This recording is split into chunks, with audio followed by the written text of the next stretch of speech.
Assalamualaikum warahmatullahi wabarakatuh. Di sini saya Via Agustina akan melanjutkan pembahasan mengenai sistem gerak.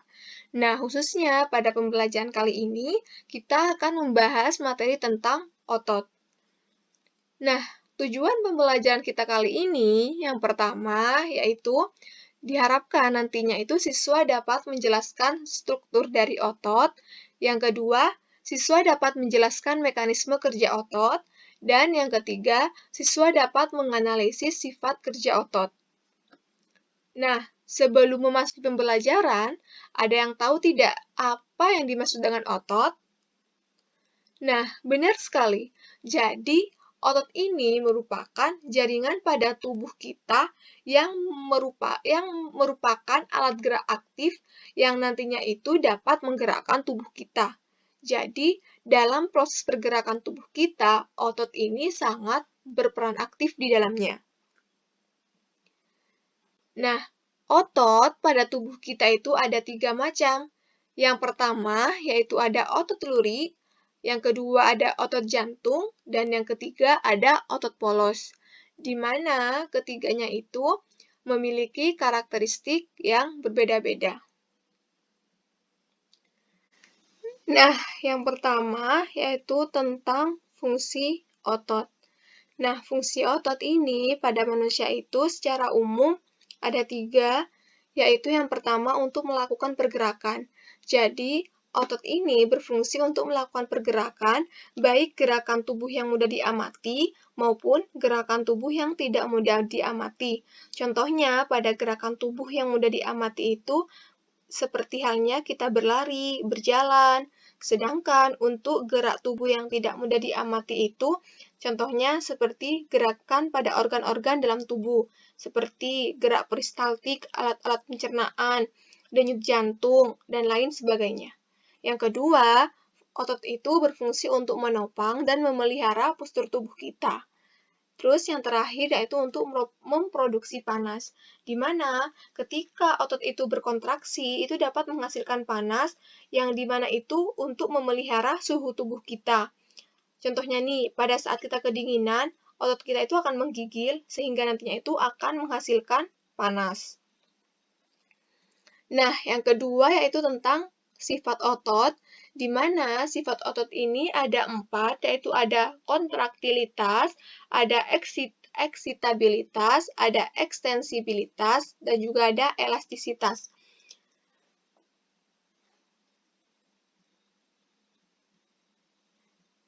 Selanjutnya yaitu tentang struktur otot. Jadi, struktur otot pada otot rangka itu tersusun atas serabut otot, di mana serabut otot itu di pinggirnya itu terdapat multinuklei atau sel berinti banyak. Nah, ini merupakan inti selnya. Nah, di mana serabut otot itu nantinya itu akan dibungkus oleh endomisium. Nah, endomisium ini merupakan lapisan jaringan ikat yang melapisi serabut otot. Kemudian, di bawahnya endomisium ini terdapat yang namanya sarkolema. Nah, sarkolema ini berada di tepat di bawah endomisium. Yang ketiga yaitu ada vasikulus. Nah, vasikulus ini nantinya itu akan dibungkus oleh perimisium. Nah, vasikulus ini nanti akan dibungkus oleh perimisium.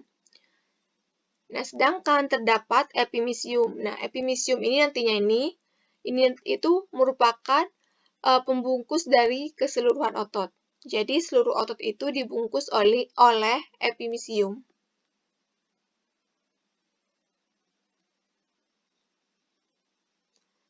Selanjutnya, yaitu pada satu serabut otot itu terdapat multinuklei, yaitu ini nukleus. Nah, dan juga terdapat miofibril. Nah, miofibril ini merupakan struktur dari otot juga, di mana miofibril ini di dalamnya itu terdapat banyak unit-unit sarkomer. Lebih jelasnya, nah, pada satu unit sarkomer itu terdapat beberapa bagian. Yang pertama ada garis Z.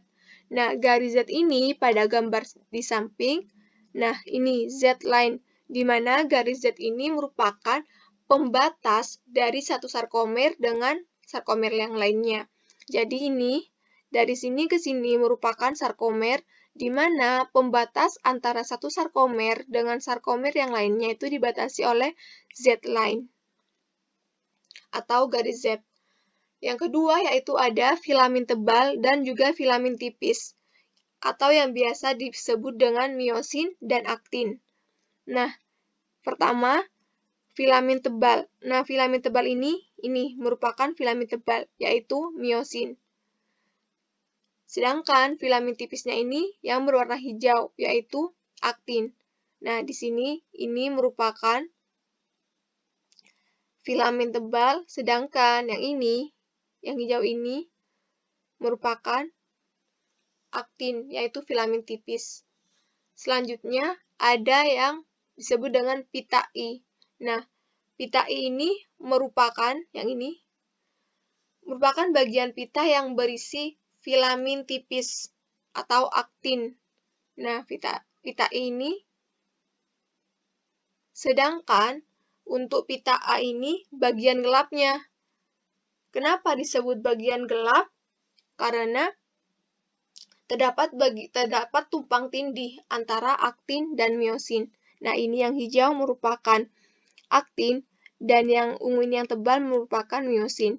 Jadi ini tumpang tindih sehingga ini disebut dengan pita A atau bagian yang gelap. Yang kelima yaitu ada garis M, di mana garis M ini atau M line ini merupakan bagian pusat dari sarkomer. Sedangkan zona H ini merupakan bagian tengah yang nantinya itu akan terjadi proses kontraksi.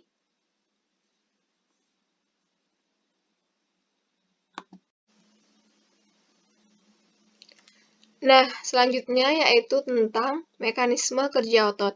Nah, di gambar ini merupakan siklus dari kontraksi otot. Nah, pertama, sebelum terjadi hidrolisis itu lebih tepatnya jika terdapat suatu rangsangan, nantinya itu asetilkolin itu akan membebaskan Ca2+. Nah, Ca2+ ini nantinya itu akan menempel pada troponin. Nah, ini yang biru troponin, yang ungu yaitu Ca2+. Nah, sehingga ketika Ca2+ ini menempel pada troponin, struktur dari troponin dan tropomiosin ini akan berubah, sehingga nanti akan menyebabkan situs perikatan aktin dan miosin itu akan terbuka. Nah, selanjutnya, kepala dari miosin ini nanti akan menghidrolisis ATP menjadi ADP dan fosfat, di mana keduanya ini nanti akan mengaktifkan miosin, sehingga nanti akan terbentuk aktomiosin atau pengikatan antara aktin dan miosin. Nah, selanjutnya, karena sudah ada ADP dan fosfat, dia itu akan bergerak mendekati sarkomer atau mendekati zona M, sehingga di sini akan terjadi kontraksi otot. Tetapi, ketika kadar ion Ca2+ turun, atau ketika ada ATP ini, nantinya itu terjadi fase istirahat atau relaksasi. Artinya, kepala dari miosin ini akan lepas dari aktin.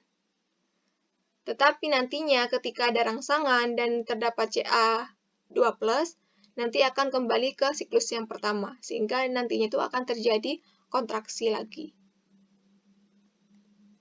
Nah, lebih jelasnya seperti ini. Pertama ada rangsangan atau impuls, kemudian ada asetilkolin membebaskan ion Ca2+, yang kedua ada Ca2+ menempel pada troponin, dan yang selanjutnya struktur troponin dan tropomiosin berubah, situs pengikatan aktin dan miosin terbuka. Nah, hidrolisis ATP menjadi ADP dan fosfat oleh kepala miosin. Kemudian, akan terbentuk aktomiosin. Selanjutnya, pengikatan aktin dan miosin itu akan bergerak ke tengah sarkomer dan mendekati zona M atau yang disebut biasa dengan kontraksi otot. Nah, selanjutnya ketika kadar ion Ca+ menurun, maka terjadi relaksasi atau istirahat, di mana kepala miosin akan lepas dari aktin. Dan ketika ada Ca2+ naik dan juga ada ATP, nanti akan berputar ke siklus selanjutnya. Selanjutnya yaitu sifat kerja otot, di mana sifat kerja otot pada manusia itu ada dua, yaitu otot antagonis dan juga ada otot sinergis. Di mana otot antagonis ini merupakan otot yang bekerja secara berlawanan, sehingga nantinya itu akan menimbulkan gerakan yang berlawanan. Sedangkan otot sinergis ini merupakan otot yang bekerja saling mendukung satu sama lain, yang nantinya itu dapat menghasilkan gerakan satu arah. Nah, contoh dari otot antagonis itu, yang pertama yaitu gerakan ekstensi dan juga fleksi. Nah, ekstensi ini yaitu merupakan gerakan meluruskan. Contohnya ini ketika kalian meluruskan tangan. Itu merupakan ekstensi, sedangkan fleksi itu ketika kita itu membengkokkan tangan. Selanjutnya ada adduksi dan juga ada abduksi, di mana adduksi ini gerakan ketika kita adduksi ketika mendekati badan, sedangkan kalau abduksi itu menjauhi badan. Misalnya ini pada gerakan tangan sejajar dengan bahu dan juga sikap sempurna ketika tangan ke bawah. Ketiga itu ada depresi dan juga ada elevasi, di mana depresi ini merupakan gerakan ke bawah dan juga elevasi itu merupakan gerakan ke atas. Misalnya itu gerakan ketika kepala menunduk dan juga menengadah. Jadi ketika depresi itu gerakan otot antagonis itu ke arah bawah, yaitu seperti kepala menunduk. Selanjutnya yaitu suspinasi dan pronasi. Suspinasi ini gerakan menengadah, misalnya gerakan telapak tangan menengadah, sedangkan kalau pronasi itu gerakan menelungkupkan tangan. Yang selanjutnya ada inversi dan juga eversi. Nah, berdasarkan gambar tersebut, itulah gerakan dari otot antagonis. Mungkin hanya ini yang dapat saya sampaikan. Mohon maaf apabila ada kesalahan. Wassalamualaikum warahmatullahi wabarakatuh.